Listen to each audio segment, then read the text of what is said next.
Oke teman-teman, jadi di sini kita akan coba menyelesaikan soal 236 di LeetCode ya, yakni lowest common ancestor of a binary tree. Nah, jadi intinya itu adalah kita akan diberikan suatu binary tree seperti ini teman-teman. Jadi kalau aku coba gambar, ini binary tree-nya. Nah, habis itu aku juga coba state ini juga inputnya. Maaf, ini P sama dengan misalkan berapa gitu ya. Anggaplah ini P-nya itu 5 lah misalkan ya. Habis itu ada input yang ketiga, Q-nya sama dengan misalkan 8. Jadi ada 1, ada 2, 3 ya, 3 input. Oke.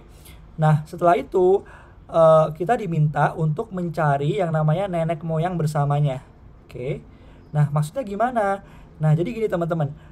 Misalkan P-nya 5 itu kan kalau di binary tree itu kan di sini ya. Oke. Nah, sedangkan kalau Q-nya sama dengan 8 itu kan di sini ya. Oke. Nah, nenek moyang bersama itu adalah suatu root node yang mana dia itu bisa ke dua titik itu teman-teman ya. Jadi kalau di case yang ini itu kan dia bisa 3 kan ya. Oke, jadi 3 bisa ke 5 dan 3 juga eventually juga bisa ke 8 kan ya. Nah, jadi 3 itu di sini merupakan nenek moyang bersama dari P sama dengan 5 dan Q sama dengan 8 ya. Jadi outputnya untuk case ini itu dia sama dengan 3 gitu ya. Nah, gimana kalau seandainya kita P dan Q-nya itu nggak kayak gitu teman-teman. Jadi P dan Q-nya itu misalkan dia berada di subtree yang sama. Subtree itu maksudnya di bagian bawah kiri yang sama atau bagian bawah kanan yang sama. Kalau tadi kan dia satunya di bagian bawah kiri gitu ya, satunya lagi di bagian bawah kanan. Nah, jadi misalkan kalau yang case yang kedua itu P-nya sama dengan 5, oke. Lalu Q-nya itu sama dengan 8. Oke, jadi maaf, jangan bukan 8, kan tadi 8 ya. Q-nya itu sama dengan 4. Oke. Nah, berarti kan P-nya ini teman-teman ya. Sedangkan Q-nya kan di sini ya. Nah, dia kan di bagian bawah kiri dari si root node 3 kan ya. Oke. Berarti 3 ini dia juga merupakan nenek moyang bersama dari 5 dan 4 ya. Tapi nggak cuma 3 teman-teman di kasus ini. Ada satu lagi yaitu si 5. Kenapa? Karena ternyata node itu sendiri dia bisa menjadi nenek moyangnya ya. Jadi 5 ini dia bisa menjadi nenek moyang bersama dari 5 dan 4 ya.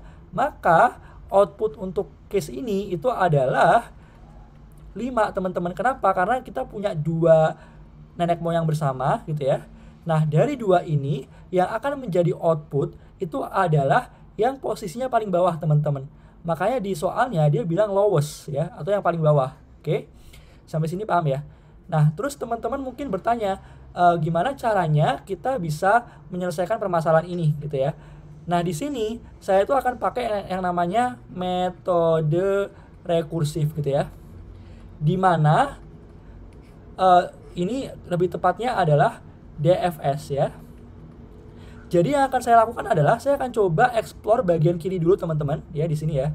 Oke. Habis itu baru saya explore bagian kanannya ya, atau bagian bawah kanannya. Oke. Nah, jadi ini kalau aku coba gambar ya. Misalkan kita ini hapus dulu biar nggak ribet ya. Jadi misalkan inputnya itu jangan Q sama dengan 4 ya. Misalkan P sama dengan 5 dan Q-nya itu sama dengan 8 ya. Berarti di sini ini P-nya dan di sini adalah Q-nya. Oke. Nah, berarti di awal saya akan coba explore yang paling atas dulu, yaitu yang 3. Oke. Maka nanti kalau rekursif kan dia call stack kan ya. Berarti nanti 3 itu akan masuk ke sini kan ya. Nah, berarti ini tuh jadi 3. Oke. Nah, setelah itu kita akan coba bagian bawah kirinya dulu kan ya, yang ini dulu ya. Oke. Nah, jadi bagian bawah kiri dari 3 itu adalah 5. Nah, cuman gini teman-teman, ketika kita panggil 3, sebenarnya yang kita cek dulu gitu ya, sebelum kita explore bagian bawah kiri, itu adalah apakah 3 ini itu dia masuk dalam salah satu kriteria base case kita. Oke. Nah, jadi base case kita di sini adalah kita pengen cari tahu nih, apakah elemen yang kita sedang kunjungi itu dia merupakan P atau enggak ya. Kalau dia nilai P, ya kita pengen kembalikan itu. Oke, kita pengen return si nilai P-nya. Oke. Nah, tapi kalau seandainya dia nilainya itu sama dengan Q, kita pengen return Q-nya. Oke. Tapi kalau seandainya dia root-nya itu atau elemen yang sedang kita kunjungi dia null, maka kita juga pengen dia kita kembalikan return itu null gitu. Oke. Nah, jadi intinya adalah karena 3 ini nggak masuk ke salah satu kriteria dari base case kita, maka kita akan ekspor ke bagian bawah kirinya, ya. Nah, lalu kita di sini ada 5, kita panggil 5 ke sini kan ya. Oke. Nah, jadi di sini ada 5, di atasnya 3. Nah, setelah itu sama dengan yang sebelumnya, kita cek lagi apakah 5 itu sama dengan P. Ternyata iya, teman-teman. Berarti kan base case-nya tercapai ya di sini ya. Oke. Nah, karena base case tercapai, kita buang si 5-nya ini, ya. Jadi ini akan return 5 ya. Oke. Nah, ini 5 ya. Oke. Nah, setelah itu berarti kita ke sini kan ya, ke bawahnya kan ya. Karena yang tersisa tinggal yang 3 ini. Nah, si 3 kita cek kan, kita udah explore bagian bawah kirinya kan ya, dan ternyata dia return 5. Oke. Nah, setelah itu kita cek bagian bawah kanannya ya. Nah, di bagian bawah kanannya ternyata ada elemen 1 di sini. Oke. Nah, kita cek apakah 1 termasuk dalam salah satu kriteria base case kita atau enggak. Ternyata kan dia bukan P, bukan Q, dan bukan null kan ya. Maka kita bisa tambahin 1 di stack kita gitu ya. Ingat ini 5 udah kita buang, jadi sekarang yang paling atas adalah yang 1 gitu ya. Nah, setelah itu kita cek lagi, 1 kan jelas bukan ya. Habis itu kita cek bagian bawah kirinya, ternyata 0 itu juga bukan bagian dari kriteria base case ya. Jadi ini kalau aku tambahin 0-nya, jadi 0-nya itu di sini, dan dia masih bisa panggil bagian bawah kirinya lagi ya kan ya, karena 0-nya nggak masuk ke base case. Nah, ini ternyata kalau kita lihat dia udah 0 nih, udah non teman-teman. Oke. Karena dia udah non, maka udah tercapai dong base case kita, ya enggak? Oke, maka sebenarnya kita tambahin non ke stack-nya gitu ya. Jadi ini non, cuman karena dia tercapai, maka kita buang non gitu ya. Jadi akan return non. Oke. Jadi nanti ini bagian bawah kirinya dari 1 itu dia akan return non. Oke. Karena kita nggak menemukan yang satunya lagi, yang Q sama dengan 8 ya. Kan yang P sama dengan 5 kita udah ketemu kan di bagian bawah kiri dari si root-nya kan. Ya, tapi yang Q sama dengan 8 belum nih. Oke. Nah, jadi kita pengen cari itu gitu ya. Apakah dia berada di bagian bawah kanan dari 3 atau enggak gitu ya. Oke. Nah, kalau dia di bagian bawah kanan 3, berarti logikanya adalah si nenek moyangnya itu adalah 3 ya kan ya. Oke, jadi dia adalah tempat di mana si perpecahan atau pembagian P dan Q itu terjadi ya. Oke, jadi kalau seandainya satu sisi dia ada P, satu sisi yang lain dia ada Q, nah berarti kita akan kembalikan si root-nya. Oke. Nah, kan kita lanjutin ya. Jadi itu kan kalau di ini kan dia udah mengembalikan non ya, bagian bawah kiri dari 1 ya. Lalu ini udah kita buang. Nah, sekarang kita panggil 1 kan. Kita cek bagian bawah kanannya. Kan ini kalau yang bagian bawah kiri dari 1 kita udah return non kan ya. Nah, bagian bawah kanan dari 1 ternyata dia ada 8 di sini teman-teman, ya kan? Ada 8 ya. Nah, berarti kalau salah satu dari si bagian bawah dari root-nya itu dia nggak null, ini kan dia return 8 ya. Sedangkan satunya lagi dia return 0 ya kan, atau return non. Nah, karena salah satu dia ada yang non null atau nggak non, maka kita akan return 8 ya. Jadi di sini di satunya ini kita akan return 8 juga. Oke. Berarti nanti di bagian bawah kanan dari 3 secara keseluruhan kita akan return 8. Sedangkan yang bagian bawah kirinya kita tahu kan bahwa dia udah return 5 tadi di awal, ya kan ya. Berarti nanti kita akan coba cek kalau seandainya kedua bagian bawah kiri maupun bagian bawah kanan dari root node-nya itu ternyata dia itu nggak null, maka kita akan mengembalikan si root node-nya yaitu sebagai outputnya ya. Jadi kalau misalkan ternyata bagian bawah kiri dari 3 ya, kalau di contoh ini ya, itu dia misalkan 5 gitu ya, nggak null kan itu. Terus di bagian bawah kanannya juga nggak null, misalkan 8 kayak gini ya.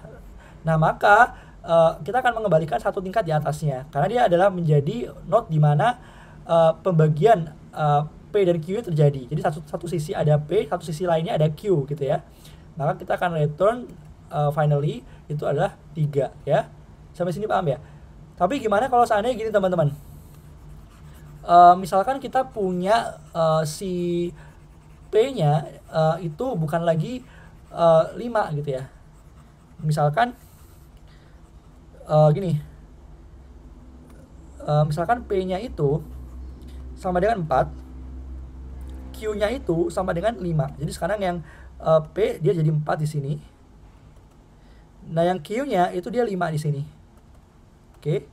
Nah, gimana kita bisa menyelesaikan itu ya? Ini agak berbeda dengan yang sebelumnya ya.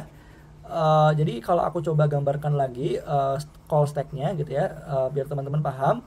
Jadi intinya adalah kayak gini teman-teman. Jadi sebenarnya konsepnya mirip dengan yang sebelumnya, cuman nanti ada sedikit perbedaan ya. Kita mulai dari yang root node-nya dulu ya, 3 ya. Jadi kita bisa ini masih sama dengan yang sebelumnya. Kita bisa panggil 3 ya ke sini gitu ya. Jadi ini 3.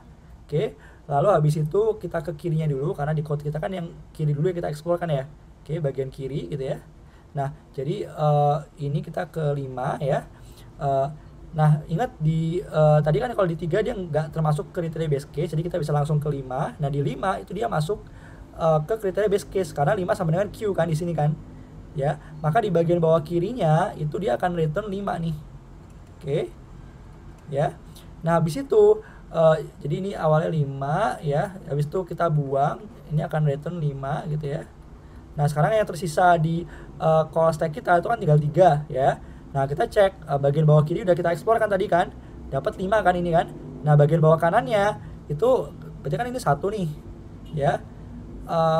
Berarti kalau kita tambahin ke sini gitu ya. Jadi 1. Nah, 1 ini dia nggak termasuk kriteria base case ya kan ya. Maka kita bisa lanjut explore gitu ya, dan seterusnya sampai nanti teman-teman dapat dia ini bagian bawah kanan tuh non. Kenapa? Karena ternyata satunya lagi itu nggak ada di bagian bawah kanannya teman-teman, ya kan? Si P-nya ini itu kan adanya di sini ya, tetap di bagian bawah kirinya kan ya. Oke, nah berarti nah ini harus hati-hati karena ini nol ya, dan bagian bawah kirinya itu nggak nol ya. Jadi kan yang bagian bawah kirinya kan 5 nih. Oke, nah ada salah satu yang nggak nol, maka kita akan kembalikan si 5-nya ya. Jadi nanti outputnya itu adalah 5 ya. Kenapa? Karena kita udah bisa pastikan bahwa si 4-nya itu dia akan berada di bawahnya 5 ya. Oke. Karena kan tadi kita udah cek ya, di seberang bawah kanannya itu nggak ada satunya lagi atau nilai 4. Oke. Jadi pasti 4 itu di bawah 5. Berarti kita juga bisa pastikan bahwa si 5 ini dia merupakan nenek moyang bersama dari 4 dan 5 gitu. Oke, sampai sini paham ya? Nah, berarti kalau seandainya salah satu aja dia nggak nggak nun gitu ya, atau nggak kosong, maka kita akan return si bagian subtree itu teman-teman. Oke. Nah, jadi kalau misalkan aku coba hapus ya biar ini nggak begitu ribet. Kita udah clear kan ya kalau seandainya dia itu keduanya itu dia nggak nol gitu ya, bagian bawah kiri dan bagian bawah kanannya nggak nol, maka kita akan return si rootnya kan ya, kan yang tadi aku bilang. Jadi kalau seandainya dia nggak non gitu ya, dan si bagian kanannya juga nggak non, maka kita akan return root di atasnya, karena dia akan jadi tempat dimana dia itu terpecah belah ya antara si P sama Q-nya, dia berada di sisi yang berbeda ya. Oke. Nah, setelah itu bisa aja kita bilang gini, kalau seandainya itu si bagian kirinya yaitu dia nol ya, tapi bagian kanannya nggak nol ya, berarti kita kan bisa aja return root.try kan ya. Kalau di case ini kan benar kan ya. Jadi kita bisa aja bilang dua elemen di sini gitu ya. Jadi ini 1 di sini, misalkan P sama dengan 1, sekarang Q sama dengan misalkan 8. Oke. Berarti kan kita bisa tinggal root.right kan ya. Kita kembalikan di sini bagian bawah kanannya ya. Oke. Masalahnya adalah kalau kayak gini ya, itu nanti kita akan kesusahan kalau seandainya gini teman-teman. Kalau seandainya ternyata misalkan aku punya input 3 ya, habis itu ini 5, habis itu ini 6, 7, misalkan 8, 9 gitu ya. Oke. Nah, misalkan si P-nya itu ternyata dia sama dengan 7, sedangkan si Q-nya itu sama dengan 9. Berarti kan ini P, ini Q kan ya. Oke. Nah, kalau kayak gini caranya, kalau kita root dot right, nanti yang akan ke return, yang akan dihasilkan algoritmanya itu adalah yang 5 teman-teman. Oke, karena kan dia root dot right kan, ini kan bagian bawah kiri ini, itu kalau teman-teman terapin call stack kayak yang tadi aku jelaskan, dia akan return elemen P atau Q yang paling atasnya, berarti kan yang di sini. Oke, maka ini akan return si 7 sebenarnya. Oke, nah sedangkan yang bagian bawah kanannya kan udah pasti 0 kan, ini kan, atau non kan ya. Oke, nah berarti karena salah satu dari ini dan ini itu dia satunya lagi 0, satunya lagi dia nggak 0, maka kita akan kembalikan root dot right. Masalahnya adalah 5 itu bukan nenek moyang bersama dari 7 dan 9. Bukan yang paling rendah kan ya. Oke, dia nenek moyang bersama, cuman dia bukan yang posisinya paling bawah ya. Berarti ini sebenarnya masih salah teman-teman ya. Jadi kita perlu ke bagian yang lebih bawahnya lagi. Oke, jadi caranya gimana? Caranya nanti instead of kita kembaliin root dot right, maka kita perlu return dia jadinya adalah si bagian kanannya gitu teman-teman. Gitu ya, ini harusnya bagian bawah kanannya. Oke, karena bisa aja mulai dari input P atau Q nya itu nggak satu level di bawah dari elemen yang paling atas, bisa aja dia di bawah banget gitu, baru ada P atau baru ada Q gitu ya. Nah begitupun juga kalau seandainya ternyata bagian kirinya itu dia nggak 0 tapi bagian kanannya 0, maka kita akan kembalikan bagian kirinya gitu. Oke, sampai sini paham ya teman-teman ya. Nah ini kalau seandainya aku coba run gitu ya, apakah dia berhasil? Ada yang salah ya, kita coba cek. Ini harusnya return, kurang return teman-teman. Oke. Maaf, harusnya kalau seandainya dia bagian kirinya nggak 0 ya, bagian kanannya nggak 0, maka ini kan kita return root kan ya gitu. Tadi salah. Oke, jadi kalau bagian kirinya itu dia ada, misalkan kayak tadi kan bagian kirinya ada returnnya kan, misalkan 5, 4 gitu ya, bagian kanannya ada returnnya misalkan tadi kan 8, nah maka kita kembalikan rootnya yang satu level di atasnya kan ya, karena dia akan jadi tempat dimana si P dan Q nya itu berpisah gitu kan, kayak gitu. Oke, jadi bukan not bagian kiri dan not bagian kanan, tapi bagian kiri dan bagian kanan gitu ya. Oke, ini kalau aku run harusnya udah bisa. Ini kalau aku submit, nah gitu ya teman-teman ya. Sekian dari saya, mohon maaf apabila ada kekurangan. Terima kasih banyak semua.